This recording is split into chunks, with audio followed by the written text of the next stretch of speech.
할렐루야. 네, 반갑습니다. 우리 옆에 분을 바라보시면서 함께 또 인사를 나눴으면 좋겠는데요. 사랑하고 축복합니다. 우리 함께 축복하도록 하겠습니다. 네, 감사합니다. 오늘 하나님의 말씀을 우리 함께 보겠습니다. 에베소서 4장 1절에서 6절의 말씀입니다. 에베소서 4장 1절에서 6절의 말씀을 우리 다 같이 한 목소리로 합독하겠습니다. 다 찾으셨으면 우리 같이 1절부터 6절까지 함께 읽습니다. 그러므로 주 안에서 갇힌 내가 너희를 권하노니 너희가 부르심을 받은 일에 합당하게 행하여 모든 겸손과 온유로 하고 오래 참음으로 사랑 가운데서 서로 용납하고 평안에 매는 줄로 성령이 하나 되게 하신 것을 힘써 지키라. 몸이 하나요 성령도 한 분이시니 이와 같이 너희가 부르심의 한 소망 안에서 부르심을 받았느니라. 주도 한 분이시요 믿음도 하나요 세례도 하나요 하나님도 한 분이시니 곧 만유의 아버지시라. 만유 위에 계시고 만유를 통일하시고 만유 가운데 계시도다. 아멘. 네, 오늘은 성령 안에 하나됨이라는 제목으로 함께 하나님의 말씀을 나누도록 하겠습니다. 자, 오늘 본문에서 우리가 주시는 이 교훈을 통해서 우리가 더 성령의 그 역사하심, 또 성령의 하나 되게 하시는 이 놀라운 은혜가 저와 여러분들의 삶에 펼쳐지기를 주님의 이름으로 축복합니다. 아멘. 우리 교회 공동체의 가장 중요한 두 가지 특징이 있는데요. 뭐라고 생각하시나요? 우리 교회 공동체 안에서 가장 중요한 특징이 무엇일까? 한번 생각해 보셨나요? 제가 생각하는 것 하나는 다양성입니다. 다양성. 우리 성도님들 아까 서로 얼굴을 보면서 인사를 나눴지만 참 다양하게 생기셨잖아요. 하나님의 오묘하신 그 솜씨로 섭리로 우리를 이 땅에 창조하시고 이 땅에 우리를 태어날 수 있도록 은혜를 베풀어 주셨는데 다 생김새가 다양합니다. 네, 다 다양해요. 다 아름답습니다. 다 멋지십니다. 네.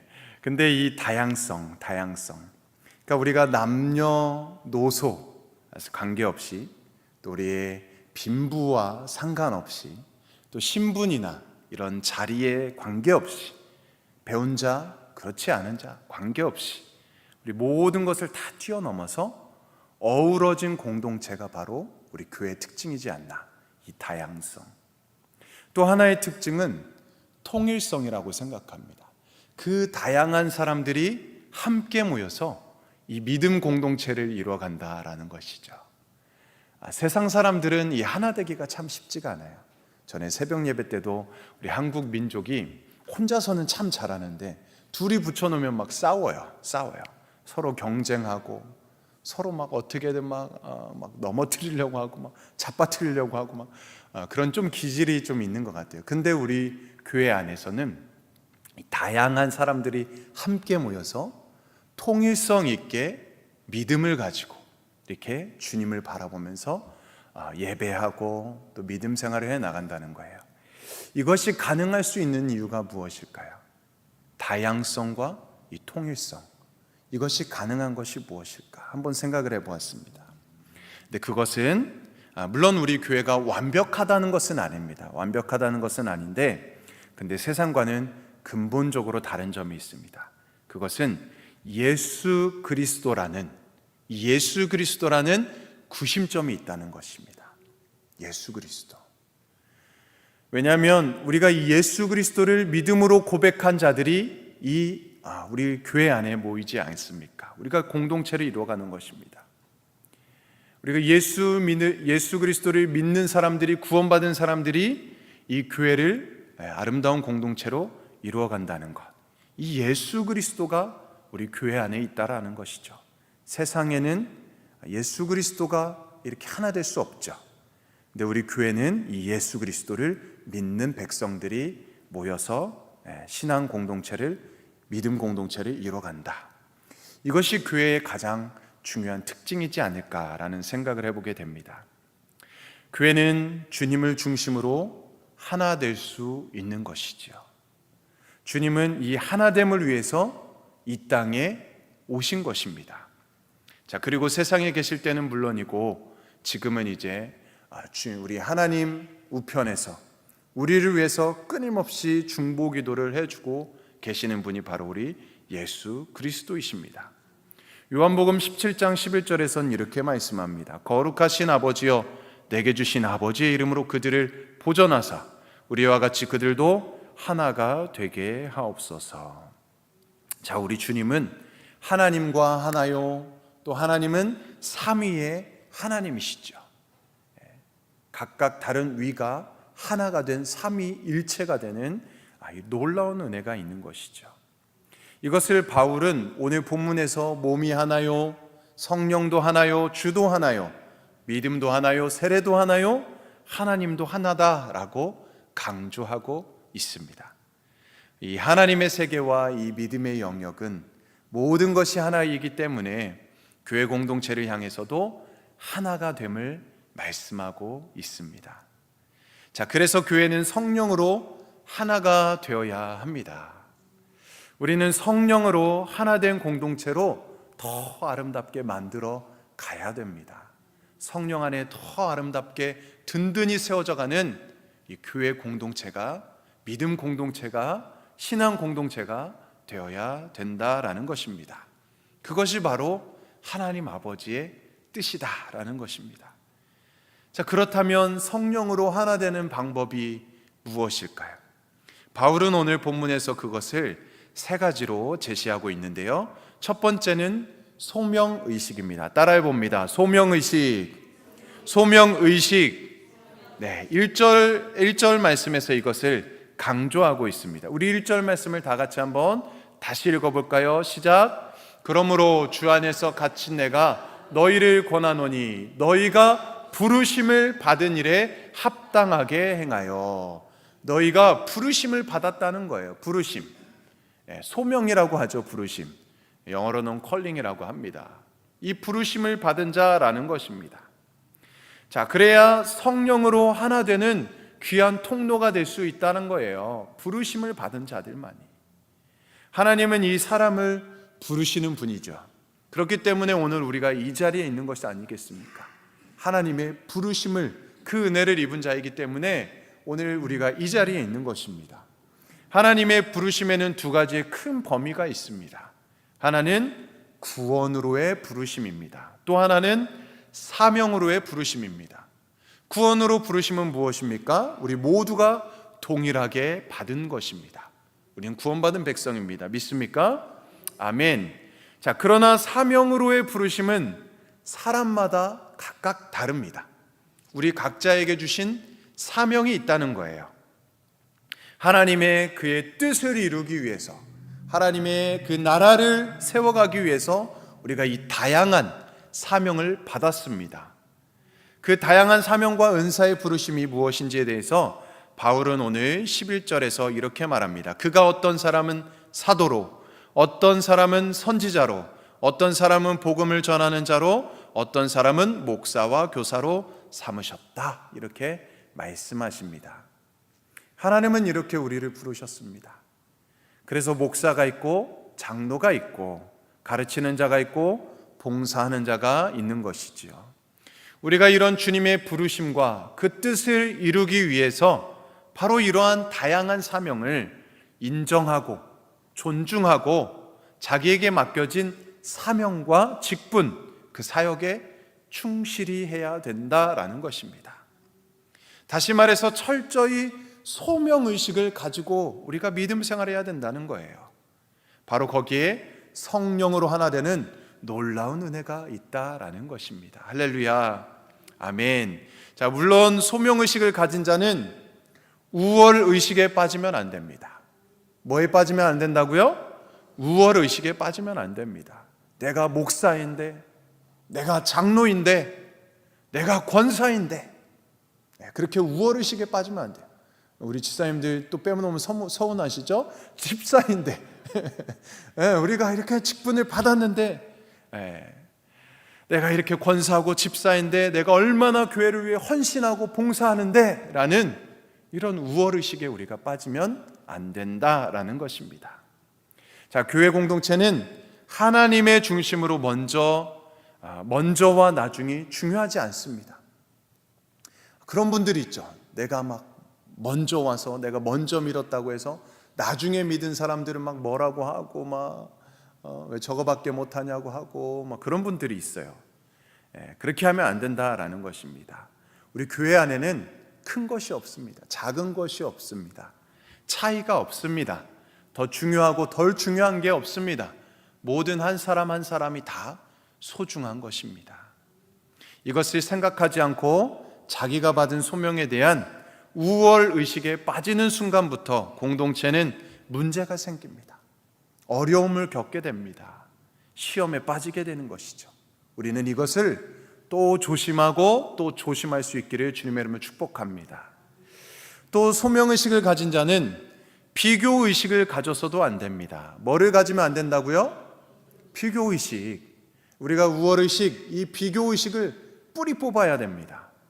하나님의 세계에는 비교의식이라는 것이 없습니다. 하나님은 공평하신 하나님이에요. 공평하신 하나님. 어쩔 때는 우리가 보면 하나님 정말 공평하신 하나님 맞아? 라고 생각할 때도 있죠. 그러나 하나님은 공평하신 하나님이십니다. 분명히 하나님은 공평하신 하나님이다라는 것이죠.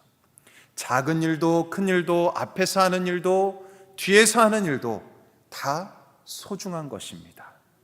내가 받은 사명이 귀하고요, 다른 사람이 받은 사명도 너무나도 귀한 것입니다.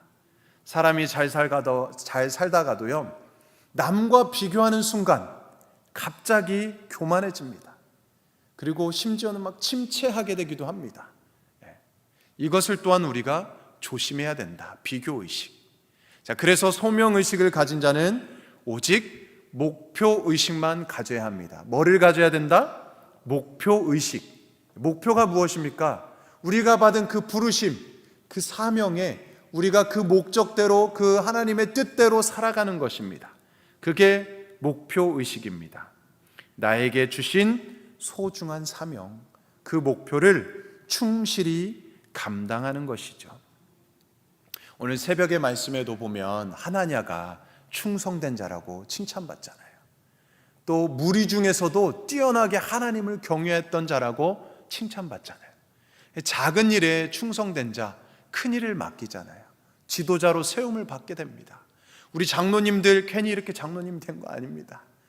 정말 작은 일에, 우리 교회가 세워져 가는 일에 있어서 정말 하나하나 충성되게 일했던 분들, 이렇게 장로님으로 세움받고 권사님으로 세움받고 우리 집사님이 된 거 아니겠습니까? 우리 모두는 다 이렇게 각자 주신 이 부르심의, 이 사명의 이 목표를 가지고 주님을 위해서 섬긴 자들이다. 그 은혜가 있다라는 것이죠. 자, 하나님은 나의 섬김, 나의 봉사를 통해 영광 받으시고요, 공동체는 더 하나가 될 수 있다는 것입니다. 나는 그 일로 하나님의 은혜와 축복을 받는 것입니다. 여러분, 하나님이 우리를 부르셨습니다. 할렐루야. 구원으로, 사명으로 불러주셨습니다. 할렐루야. 아멘. 이처럼 나를 부르신 하나님께 소명의식을 갖고 우리가 교회를 섬기고 주님을 섬기고 사람을 섬길 때, 우리 성도님 한 분 한 분을 섬길 때 분명 우리가 성령 안에 하나 될 줄로 믿습니다. 우리는 죄인된 나를 사명자로 부르신 그 하나님께 늘 감사하면서 충성하며 나아가시기를 간절히 축원합니다. 아멘. 자, 두 번째는요, 인격적인 삶입니다. 인격적인 삶. 우리 한번 따라해 봅시다. 인격적인 삶. 우리가 성령으로 하나 되기 위해서는요, 이 절실히 필요한 것이 바로 우리의 인격입니다. 인격. 너무나도 중요합니다. 인격. 바울은 이 2절에서 어떻게 말하는지 우리 2절 말씀을 함께 한번 읽어볼까요? 2절 말씀. 오늘 본문 2절 말씀을 같이 한 목소리로 읽습니다. 시작. 모든 겸손과 온유로 하고 오래 참음으로 사랑 가운데 서로 용납하고. 아멘. 자, 바울은 여기서 성령 안에서 하나 될 것을 강조하면서 왜 이런 것들을 중요하게 열거했을까요? 바로 그리스도 안에서 주님을 닮아가는 우리의 인격이 이렇게 돼야 된다라는 것입니다. 성령으로 하나됨을 이룰 수 있는 것, 우리가 겸손하고 온유하고 오래 참고 사랑으로 용납할 때 우리가 하나 될 수 있다라는 것입니다. 모든 공동체의 삶을 위해서 절대적으로 필요한 신앙의 인격입니다. 우리가 이런 거를 마음에 담고 날마다 추구할 때에 진정한 공동체의 하나됨은 완성되어져 가는 것이지요. 인격자가 될 때 하나님에게 인정을 받습니다. 사람들에게 존중이 여김을 받습니다. 나아가서 공동체의 하나됨을 이룰 수 있다라는 것입니다. 자, 그래서 우리는 이 신앙생활을 하면서 늘 이런 인격적인 사람이 되기를 위해서 힘써야 됩니다. 교회 생활을 하면서 이런 인격을 갖추기 위해서 우리가 노력해야 됩니다.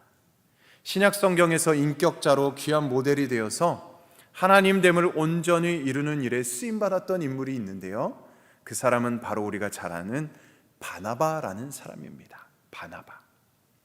사도행전 처음 등장하는 이 바나바는 초대교회 이 교회 역사에 없어서는 안 되는 너무나도 중요한 인물입니다. 하나님은 그를 부르셔서 위대한 사역을 맡기셨습니다. 그의 그 신실한 섬김, 그의 봉사를 통해서 하나님 나라는 더 크게 확장되어져 갈 수 있었습니다. 특히 초대 예루살렘 교회가 밖으로 나가지 못했던 역사를 안디옥 교회가 감당하게 되는데, 그때 바로 바나바는 안디옥 교회 중심에서 말없이 충실하게 이 일을 수행했던 그런 너무나도 훌륭한 인물입니다. 자, 물론 바울에 비해 잘 알려지지는 않았지요. 바울이 더 많이 드러났지요. 그러나 아주 귀하게 보아야 할 사람 중에 한 분입니다. 이 바나바는 한마디로 인격자입니다. 인격자. 사도행전은 그의 인격을 이렇게 말합니다. 착한 사람이요, 성령과 믿음이 충만한 사람이라. 착한 사람이고 성령과 믿음이 충만한 사람이라는 것입니다. 이 말에 겸손과 온유와 인내와 용서가 다 들어있는 것이지요. 그의 인격적인 삶은 그가 만나는 모든 사람들에게 큰 영향력을 끼쳤습니다. 선한 영향력을 주었습니다. 우선 그는 자기보다 윗사람에게 인격적이었습니다. 보통 자기보다 높은 사람에게 사람들이 어떻게 대합니까? 보통은 비굴해지거나 두 마음을 품거나 아부의 대상이 될 수 있습니다. 그러나 바나바는 그렇지 않았습니다. 그래서 사도들이 그런 바나바의 인격을 인정하며, 그의 이름은 원래 요셉인데 바나바, 위로의 아들이라고 지어주게 된 것이지요. 자, 또한 그는 자기보다 아랫사람에게도 인격적이었습니다. 대표적으로 마가라는 사람을 대하는 모습을 통해서 우리가 바라볼 수 있는데요, 바나바에게 있어서 마가는 분명 자기보다 낮은 사람입니다. 어린 사람입니다. 나이로 보나 경력으로 보나 경험으로 보나 낮은 사람입니다. 보통 자기보다 아랫사람은 어떻게 합니까? 무시할 수 있습니다. 대수롭지 않게 여길 수 있습니다. 그러나 바나바는 그렇지 않았습니다. 아무리 나이가 어리고 아랫사람이어도 인격적으로 대했다라는 것입니다. 또한 한 사람 마가가 인생의 큰 시험을 만났을 때 이 마가를 인격적으로 대하고 세워준 사람이 바로 이 바나바입니다. 마가의 인생에 바나바가 없었다면 마가의 다락방이 없었을 수도 있고 마가복음이 쓰여지지 않았을 수도 있을 것입니다. 바나바의 이 인격이 마가라는 사람을 잘 세워서 큰 인물로 만들었던 것이죠. 자, 그리고 뿐만 아니라 바나바는 자기와 비슷한 사람에게도 인격적이었습니다. 보통 자기와 비슷한 사람을 사랑하는 것이 참 쉽지가 않습니다. 아까도 얘기했듯이 비슷한 사람은 경쟁 상대로 바라볼 수가 있습니다. 바나바에게 있어서 자기와 비슷한 사람은 누굽니까? 바울이었습니다. 그런데 얼마나 바나바가 바울을 인격적으로 대했는지 모릅니다. 바나바는 바울을 경쟁 상대로 보지 않았습니다. 오직 하나님의 나라를 위해서 필요한 동역자로 바라보았습니다. 바나바가 막 핍박하고 박해할 때 사람을, 예수 믿는 자들을 막 핍박하지 않았습니까? 그런데 그랬던 바울을 회심하고 예수님을 만났던 그 바울, 바뀌었던 바울을 그 믿음 공동체, 예수 그리스도 그 신앙 공동체로 데리고 올 수 있었던 아주 큰 역할을 감당했던 것이 바로 바나바지 않았습니까? 자, 그래서 바울이 바울되는 데 가장 큰 영향력을 주었던 인물이 되었습니다. 아마 바나바가 없었다면 바울은 결코 큰 인물이 되지 못했을 것입니다. 사랑하는 성도님들, 신앙은 곧 인격입니다. 주님을 닮는다는 건 곧 주님의 마음, 성품, 인격을 닮는 것입니다. 주님처럼 온유해야 되고요, 주님처럼 겸손해야 되고요, 또한 인내하고 용서하는 그 인격적인 삶의 모습이 우리 안에, 우리의 모습 속에 나타내야 된다라는 것입니다. 자, 그런 인격적인 삶을 통해 하나님의 나라가 세워져 가고 공동체는 성령으로 하나 되어져 갈 수 있는 것입니다. 바나바와 같이 인격적인 삶으로 성령으로 하나 되어 가기를 주님의 이름으로 축복합니다. 아멘. 자, 마지막 세 번째는요, 힘써 지키는 것입니다. 우리 한번 선포합니다. 힘써 지키는 것.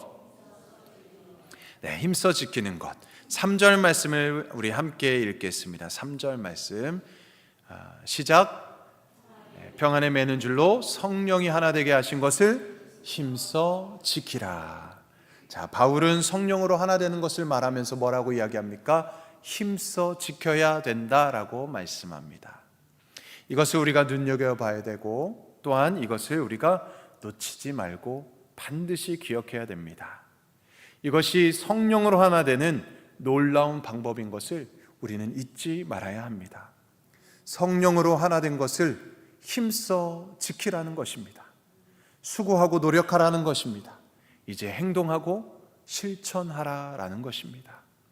에베소서는 바울이 세운 에베소 교회에 보낸 편지이지요. 특히 에베소서는 옥중서신이라고 불려집니다.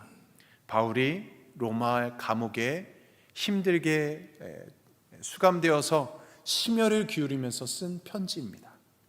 그래서 얼마나 이 애정 어린 마음을 가지고 너무나도 귀한 한마디 한마디를, 소중한 한마디 한마디를 썼겠습니까? 이 모든 바울의 편지가 대부분 그렇듯이 이 에베소서도 크게 두 부분으로 나누어지는데요, 1장부터 3장까지가 전반부이고 4장부터 6장까지가 후반부입니다. 전반부에서 바울이 강조하는 것은 교리와 신학입니다. 여기서 그가 강조한 교리는 바로 교회론입니다. 교회가 무엇인가, 논리적으로 신학적인 체계를 잘 설명해 주는 것이 바로 교리, 신학, 이 전반부입니다. 그리고 후반부에 바울이 강조하는 것은 행동과 실천입니다. 교리를 아는 것에서 그치지 말고 그것을 의지로, 행동으로 실천하라라는 것을 강조하고 있습니다. 자, 그래서 우리가 오늘 읽은 본문 4장 1절에서는 그러므로라고 이 접속사로 시작하지 않습니까? 그러므로, 그러니까 1장부터 3장에 있었던 그 얘기, 그 교리와 신학, 그러므로 이제 우리가 이것을 지켜야 된다, 행동하자, 실천하자라는 것을 의미하고 있는 것이죠. 바울은 교리만 강조하지 않았습니다. 실천을 강조했습니다. 말씀을 아는 것에서만 그치는 것이 아니라 그 말씀 속에서 말씀대로 행동하면서 살아갈 것을, 이 균형을 강조하고 있는 것입니다. 말씀과 기도, 내적인 것, 외적인 것, 교리와 실천의 균형을 강조했던 것이죠. 자, 그 하나의 중요한 예로 여기 성령의 하나됨을 말하고 있죠. 그것을 위해서 무엇보다도 힘써 지켜야 된다라고 강조하는 것입니다. 우리가 모두 교리를 모르지 않습니다. 진리가 무엇인지 다 알고 계십니다. 어떻게 사는 것이 바르고 참된 길인지 우리는 다 알고 있습니다. 자, 그렇다면 이제 우리는 무엇보다도 중요한 것은 아는 것을 행동하는 것입니다. 진리를 실천하는 것입니다. 우리가 성령으로 하나 되는 것을 모르지 않습니다. 교회 공동체를 위해서 내가 속한 모든 영역에서 다툼이나 분쟁 없이 하나 되게 힘있게 나아가는 것을 원치 않는 사람은 아무도 없습니다. 그래서 이제 중요한 것은 실천하고 노력하는 것입니다. 소명의식을 갖고 우리가 우월의식을 가지지 않고 비교의식을 가지지 아니하고 목표의식을 갖고 우리가 성령 안에서 하나 되어가는 것입니다. 또한 인격적인 삶이 우리를 세우고 많은 사람을 세우는 것을 압니다. 이제 우리에게 정말 중요한 것은 모든 교리와 지식에 대한 이 행동과 실천이 필요한 것입니다.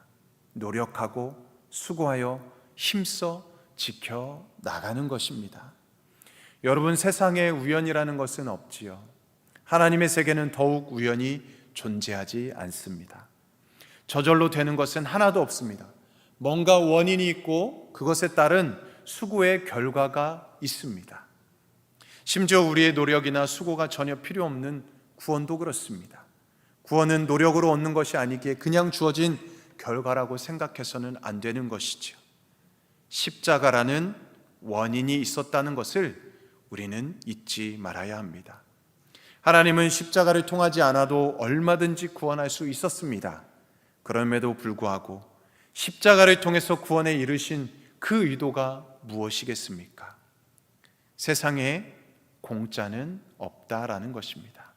모든 것은 원인이 있다라는 것이죠. 구원이 그렇다면 다른 것은 두말할 필요도 없겠지요. 삶의 모든 것은 수고가 선행되어야 합니다. 눈물로 씨를 뿌려야 기쁨으로 거두어 드릴 수 있는 것입니다. 성령으로 하나 되는 것, 성령으로 하나 되는 것은 저절로 되는 것이 아닙니다. 힘써 지킬 때만이 가능한 것입니다. 지금까지 교회의 역사, 성령으로 하나 되지 못한 불행한 역사는 모두가 단 하나의 이유입니다. 힘써 지키지 못했기 때문입니다. 그러므로 우리는 이제부터 성령으로 하나 되기 위해 힘써 지키도록 노력해야 됩니다. 성령으로 하나 된 것은 지키는 것에만 수고와 노력이 필요한 것이 아니지요. 신앙의 역사와 풍성한 삶의 축복의 결과는 우연이 아닙니다. 수고와 노력이 있어야 합니다. 신앙의 성장을 위해 내가 감당해야 할 몫이 있지요. 내가 몸부리치는 열정과 결단이 있어야 합니다. 언제든지 최선을 다하는 수고가 따라야 합니다. 노력해도 안 되는 것은 안 되는 것이 아니라 하나님의 뜻으로 알아야 되는 것이지요.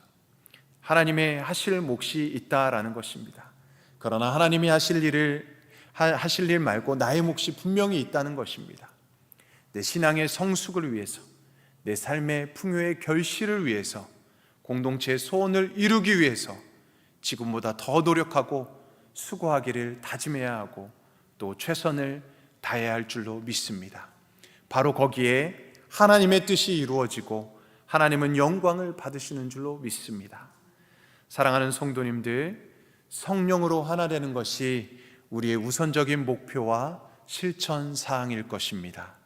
소명의식을 통해서, 인격적인 삶을 통해서, 그리고 노력하고 수고하는 최선의 우리의 노력을 통해서, 이 삶을 통해, 행동을 통해서 이 일은 가능할 것입니다. 이 말씀을 마음에 담고 행동하며 살아가시는 저와 여러분들의 삶이 되시기를 주님의 이름으로 간절히 축원드립니다. 아멘. 우리 함께 찬양 하나를 부르기 원하는데요, 주 안에 우린 하나입니다.